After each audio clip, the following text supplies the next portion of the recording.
தலைவர் அமெரிக்கா போறதுல வந்து ஒரு பெரிய மகிழ்ச்சி என்ன அப்படின்னா, சார் பயப்படாதீங்க சார். இப்ப நான் ரொம்ப நல்லா இருக்கேன். அன்னைக்கு ஏதோ தெரியாதனமா சில தவறுகள் நடந்து போச்சு. அதை நினைச்சு நான் வீட்டுல போய் ரொம்ப வருத்தப்பட்டேன். இப்ப நான் ரொம்ப நல்லா இருக்கேன் சார். நமக்கு எப்பயுமே பெரியார் அண்ணா கலைஞர் தலைவரை வந்து பார்த்தோன்னா உலகம் வந்து தெரிஞ்சுக்கணும். நீ யாருன்னு எனக்கு தெரியாது, ஏன் உயிரை வாங்குற போடா. இப்படி ஒரு தலைவர்கள் இப்படி வந்து பார்த்தீங்கன்னா ஒரு மனித வளர்ச்சிக்கு ஒரு சமத்துவத்துக்கு வந்து இப்படி இருக்கிறாங்களே அப்படின்ற விஷயத்த வந்து பல்வேறு நாடுகள் தெரிஞ்சுக்கணும்னு நினைப்பேன். அப்படியா? ஆமா சார். எங்க கொஞ்சம் திரும்ப சார். சட்டை கிழிஞ்சிருக்கான் தானே பாக்குறீங்க. நான் தான் சொன்னேன் ரொம்ப தெளிவா இருக்குன்னு. நம்புங்க சார். அது இப்ப தலைவர் வந்து அமெரிக்கா போற வகையில வந்து அது தெரியும். ஏன் அப்படின்னா அமெரிக்கா வந்து இது வரைக்கும் ரஷ்யா ஸ்டாலினை தான் பார்த்திருக்கும். அதுக்கு வந்து ரஷ்யா ஸ்டாலினை பத்தி தான் அரசியல் பண்ணிருக்கும். ஃபர்ஸ்ட் தடவை திராவிட ஸ்டாலினை வந்து அமெரிக்கா பார்க்க போகுது.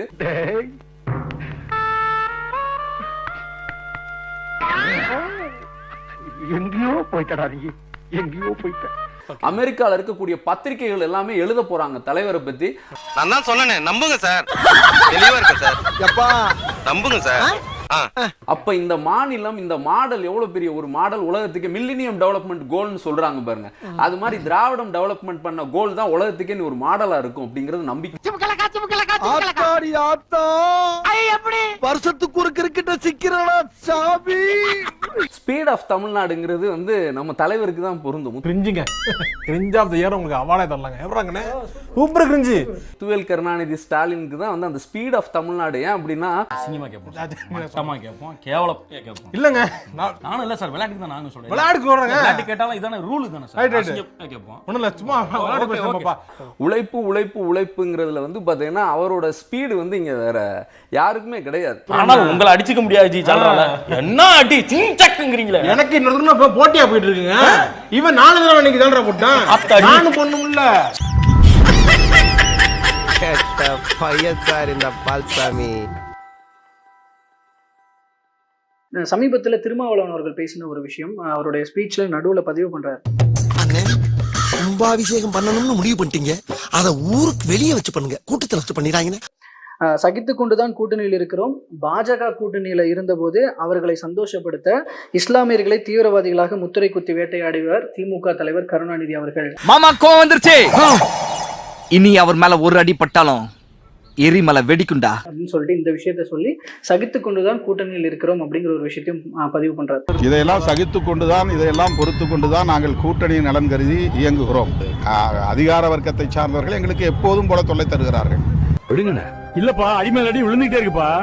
எத்தனை அடியை தான் சமாளிப்பேன்? நிறைய நெருடல்கள் உங்களுக்கு உள்ளுக்குள்ள இருக்குது. நானும் பழிக்காத மாதிரியே எவ்வளவு நேரம் நான் அடிக்கிறது. இவ்வளவுக்கும் காரணமான அந்த பெரியவா சும்மா விடக்கூடாது. சிஸ்டமிக்கா கொள்கை அடிப்படையில் திமுக விலகி தான் போகுது மதச்சார்பின்மை என்ற கோட்பாட்டுல இருந்து. எனக்கு அவர் பார்த்தா சிரிப்பு வருது, உள்ள அழுவியா இருக்குது, அப்படியே ஓன்னு வாய் விட்டாலும் போல இருக்குது. காலையில கூட விசிகா தலை ரவிக்குமாரோட அந்த ட்வீட் பார்த்திருப்பீங்க, படிச்சுங்க இல்லையா? ரொம்ப முக்கியமானது. முருக பக்தி இலக்கியங்களை மையப்படுத்தி இந்து சமய அறநிலையத்துறையின் ஆளுகையின் கீழ் உள்ள திருக்கோயில்களின் சார்பில் நடத்தப்படும் பள்ளிகள் மற்றும் கல்லூரிகளில் பயிலும் மாணவ மாணவர்கள் போட்டிகள் நடத்தி பரிசுகள் வழங்குவது என்று தீர்மானிக்கப்படுகிறது. கேட்டுக்க சிம்ரன்ஸ், என்னடா இது, என்னம்மா இது? விழா காலங்களில் அருள்மிகு கந்தசஷ்டி முருகன் திருக்கோயில்களில் மாணவ மாணவர்களை கொண்டு கந்தசஷ்டி பாராயணம் செய்விப்பது என்றும் தீர்மானிக்கப்படுகிறது. தெரிஞ்சுக்கிட்டியா? சட்ட கிழிஞ்சிருந்தா தச்சு முடிச்சிடா, நெஞ்சு கிழிஞ்சிருக்கு எங்க முறையிடா. முருகப்பெருமானின் பெருமைகள் மற்றும் இலக்கியங்கள் குறித்து இந்து சமய அறநிலையத்துறையின் ஆளுகையின் கீழ் உள்ள திருக்கோயில்களின் சார்பில் நடத்தப்படும் கல்லூரியில் சிறப்பு ஆன்மீக பாடப்பிரிவுகளை ஏற்படுத்த அரசுக்கு பரிந்துரைக்கலாம் என்றும் தீர்மானிக்கப்படுகிறது.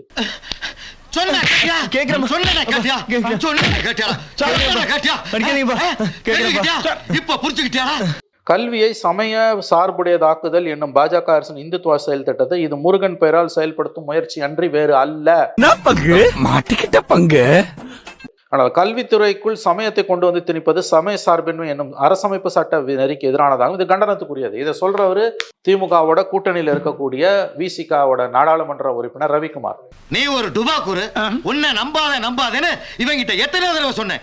இவன் தான் என் பேச்ச கேட்காம உங்ககிட்ட தான் கோச்சம் பார்க்கணும்னு சொன்னான். இதுக்கு திமுக என்ன முட்டு கொடுப்பாங்கன்னா, இந்து சமய அறநிலைத்துறை நடத்துற கல்லூரிகள்ல தான் நாங்க நடத்துறோம், மத்த கல்லூரியில இல்லைன்னு. இந்த ஈன பொழப்புக்கு பேசாம எங்கேயாவது போய் ஊருக்கு போயிடலாம். இல்ல பகவத்கீதையை வந்து பாடத்திட்டத்துல வைக்கிறத திமுக எதிர்க்குது இல்ல. அப்போஸ் குளுக்கோஸா?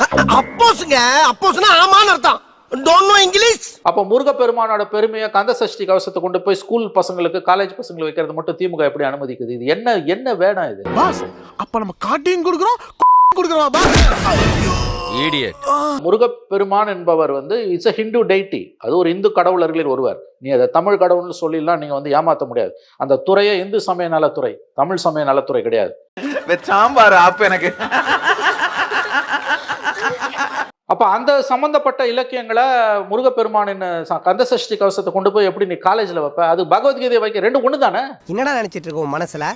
ஏன் ஆளை பார்த்தா உனக்கு அப்படி தெரியுதா இல்ல என்ன பார்த்தா இப்படி தெரியுதா? பிச்சு புடுவோம் பிச்சு போடலாங்க.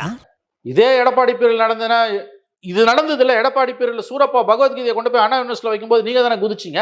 உனக்கு வந்தா ரத்தம் எனக்கு வந்தா தக்காளி சட்னி மொய்யால முட்டிக்கிட்டு மோதிக்கிட்டு ரத்த கை அடிக்கிறேன் உனக்கு தக்காளி சட்னி.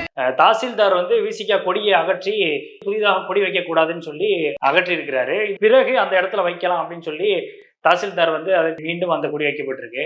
நீ என்ன சிரிக்கிற? உனக்கு இந்த வீட்டுல யாரு மரியாதை கொடுக்கறா?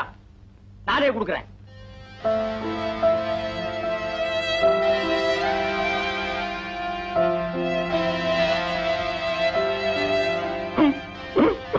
அவங்க கொடிக்கம்பத்தை அகற்றிட்டாங்கன்றதுக்காக அவங்க தெருல போராடுறதையும் அவங்க எம்எல்ஏ போராடுறதையும் கொண்டு வந்து பொது பிரச்சனையை இங்க வைக்க முடியாது. மக்கள் நலன் சார்ந்த எந்த பிரச்சனைக்காக விசிகா போராடி இருக்கு இப்ப சமீப நாட்கள்ல?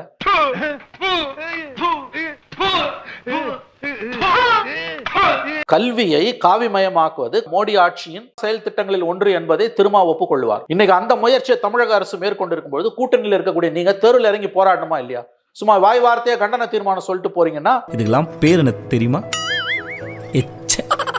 அப்ப பிஜேபியும் திமுக ஒண்ணு தானே? அப்ப நீங்க இதுக்கு நீங்க பிஜேபியோட போய் சேர்ந்துக்கலாமே. அப்படி என்றால் ஒன்று செய். ஆணையிடுங்கள் மன்னா, காத்திருக்கிறேன். நான் ஒரு முளை கயிறு தருகிறேன், அதை வாங்கி கொண்டு போய் ஒத்த புளிய மரத்தில் தூக்கில் தொங்குங்கள்.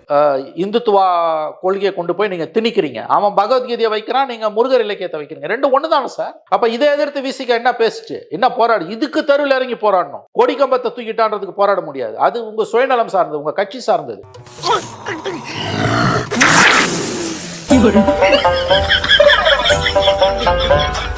இந்த நேத்து அவங்க நிகழ்ச்சியில அந்த நித்யானந்தன் கேட்கிறாரு, முருகரோட அண்ணன் விநாயகருக்கு அடுத்த வாரம் பர்த்டே வருது, நீ வாழ்த்து தெரிவிப்பியான்ற நியாயமான கேள்வி. நக்கல்யா அவனுக்கு. எல்முருகன் அவர்கள் வேலை தூக்கிட்டு முருகரை வந்து பெரிய அளவுல பிரச்சாரம் பண்ணாங்க. நாம் தமிழர் கட்சி வந்து முப்பாட்டன் முருகன் சொல்லி பெரிய அளவுல பிரச்சாரம் பண்ண, தமிழர் கடவுள் தான் அவரு அப்படின்னு சொல்லி, உங்களை விட நாங்கள் முருகரை அதிகமாக போட்டுறோம் அப்படிங்கிறத காட்டுறதுக்கான வேலையாக இதை எடுத்துக்கலாமா? அப்படிதான் எடுத்துக்கணும். அப்படித்தான் எடுத்துக்கணும். இதை அப்படி மட்டும்தான் எடுத்துக்கொள்ளணும். இவங்களை பூரா ஊசி போட்டு கொண்டு வரணும் அப்படின்னு பேட்டி கொடுத்தாங்க. ஊசி போட்டு கொண்டு கடலில் போட்டோம். இவங்க இந்த பூமிக்கு தேவையில்லாத எக்ஸ்ட்ரா வெயிட். இவங்க தூக்கிட்டு சுத்தறதுக்கு கஷ்டப்பட்டு சுத்திட்டு பூமி. இதுல இன்னொரு வித்தியாசம் இருக்கு. நீங்க சொன்ன ரெண்டு தரப்புக்கும் இதுக்கும். பிஜேபி என்ற கட்சி நடத்துச்சு, நாம் தமிழர் என்ற கட்சி நடத்துச்சு, இங்க திமுக என்ற ஆளக்கூடிய அரசு நடத்துது. மத சார்பற்ற அரசுக்கு இதுல என்னங்க வேலை? எல்லாம் மேம் பேசணும். அப்படியே வாழைப்பழம் மாதிரி பேசுவாங்க மேம். பேசுறத பார்த்தா எப்படியா பட்டவங்கள தான் உயிர்ந்துருவாங்க. பேசியே கவர் பண்ணுவான் மேம். இவன் சொல்லிட்டாரு ஏற்கனவே ரகுபதி, பெரியாருக்கு அண்ணாக்கு கலைஞருக்கு முன்னாடி ராமர்ன்ட்டாரு, ராமராஜ்யம் நடக்குதுன்ட்டாரு. இப்படி என்ன கிளம்ப வேண்டியதானே? அதான் துப்பிட்டில போக வேண்டியதானே? பாஜகவை மகிழ்விப்பதற்கான ஒரு செயல்பாடா அப்படின்றது. இவங்க மகிழ்விக்கிறதுன்னு சொல்றதை விட கோபி, ஆர்எஸ்எஸ் குளிர்விப்பதற்கு, பிஜேபியை குளிர்விப்பதற்கு ஒரு மெசேஜ் ஆர்எஸ்எஸ்க்கு திமுக கொடுக்க விரும்புது.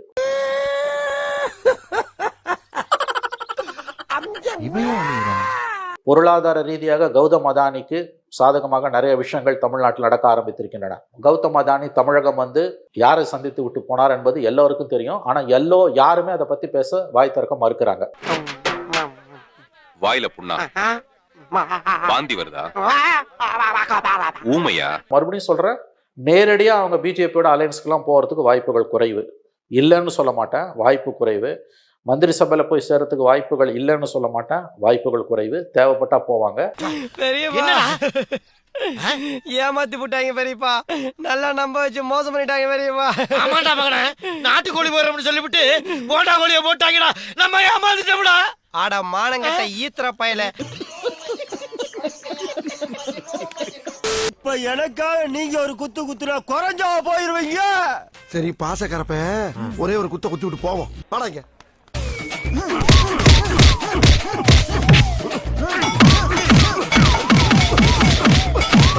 போதுமில்லடா போடா.